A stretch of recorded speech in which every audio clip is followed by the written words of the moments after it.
Colonizer in a Nutshell with me, Ina. Nako, maganda pong case study ang ating pag-uusapan ngayon. Talagang case study. But this involves a real family, the story of a real family from India. Okay, who came to Canada, naging PR po sila. And then, after 5 years of being permanent residents, sila po ay inisyuhan ng tinatawag na exclusion order. Ano ba yung exclusion order na yan? Napag-google din ako. So, isa po yung uri ng removal order. Okay? Ang maaaring pong kasama dyan sa exclusion order ay maban po kayo sa Canada ng 5 years. Okay? Bakit po sila binigyan ng pinatawan ng exclusion order? It's because of misrepresentation on the part of the main applicant dun sa PR application. So imagine guys, after 5 years of being PRs, it haunted them. Okay, yung paglagay ng peking work experience ng main applicant, who in this case was the mom. Okay, 4 po kasi itong family na to, 2 po anak. Okay, so sige, puntahan na nga natin itong story na to. Guys, hindi po ito marites ha. This is a real story. Ayan, di ba? Based on a recently published federal court decision. Okay? Accessible po ito sa public. This is a public document. Okay, a federal court decision dated February 21, 2025. Guys, medyo mahaba ito. Tignan nyo naman, medyo technical din. Leave out some things which I think hindi na kailangan sa storya natin. Basahin na lang natin yung what I feel will give us a good storyline. Okay? At maikli lang ang discussion natin. Okay, July 2015, dumating sa Canada si Mami kasama ang kanyang 2 anak on visitor visa dahil may a-attendan po silang kasal. Months later, September 2015, nakakuha po si Mami ng work permit, trabaho sa OB Farms. And then, April 2016, less than a year later, meron na naman daw work permit si Mami at bagong employer. Okay, ang employer niya itong Singla Brothers. Nakuha niya itong employment na ito through a consultant na nagmamay-ari ng tinatawag na CanAsia Immigration Consultants Canada or CanAsia for short. Okay?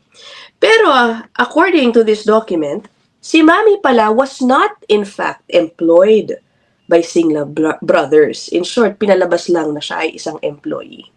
She performed no work and submitted all of the wages she received to CanAsia. Alam mo siguro isang scam to. Diba? Kung alam nyo nga guys how this works, I'm not sure if this is what some are referring to as the payroll fraud. Oo, kung alam nyo yan, familiar kayo sa mga ganyang racket, Diyos ko, ilagay nyo nga dyan sa comment section para alam natin how it works. So yun, okay. So whatever she was supposed to be receiving from the second employer that we mentioned, dun lang daw na pupunta sa CanAsia. Ngayon, August 2017, nag-apply na po si Mami ng PR, declaring na employed siya dun sa Singla Brothers. The other applicants were listed in the application as her accompanying dependents. Okay. So, eto na, nakalusot. They became permanent residents on February 6, 2018. Si Mami became PR as a skilled professional based on her declared work experience, and the applicants naman naging PR as her dependents. Ito na ang problema. Ang Canada Border Services Agency, later on, iniimbestigahan pala ang CanAsia, yung consultant po na kinuha nila. And later on, Ms. Kaur, si Mami, was reported for misrepresentation. O, diba? Ang saklap. 5 years later, 5 years after they were granted PR of Feb 2023, the ID, I think that's the Immigration Department, found the applicants inadmissible. Inadmissible na sila sa Canada for misrepresentation. And ito na nga, and issued exclusion orders against them. Agad naman pong inapila ng family yung decision. Ayan, nag-file ng notice of appeal.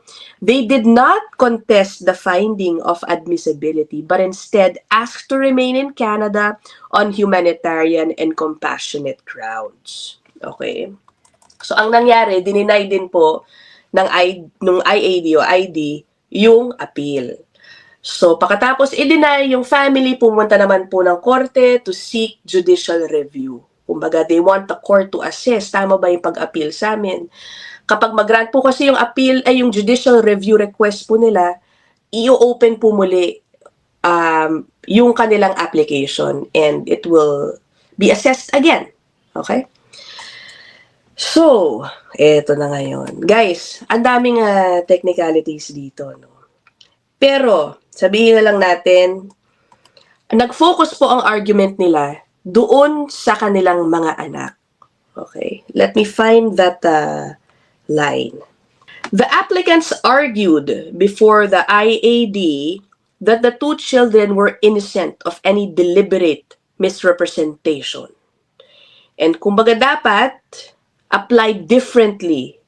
The Riebeck, ano ba itong Riebeck factor should be applied differently in light of their personal circumstances. At ang sabi ng judge dito, alam mo, the judge sided with the family. Sabi dito, yung immigration did not meaningfully grapple with this submission, yung argument ng family na yun. Ang nilalaban po kasi nung family, yung anak na babae daw po only speaks English.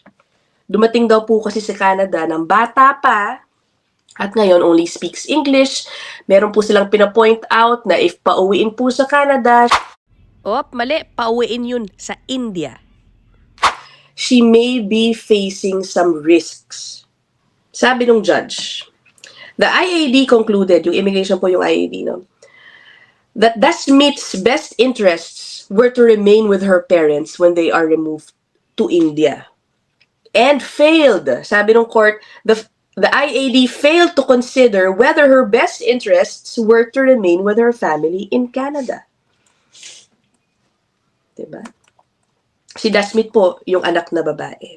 Ayun, so sabi dito, Dasmit was just 6 years old when she left the UAE with her family. She is now 16 years old. She speaks only English. Ang sabi kasi nung immigration, ng observation daw nila, Dasmit has seamlessly transitioned from the UAE to Canada previously and could therefore do the same when returning to India. Ayan. Pero, yun na nga, nag-side po yung judge doon sa family, in effect, granting, okay, yung appeal for judicial review. Ayun, the application for judicial review is allowed.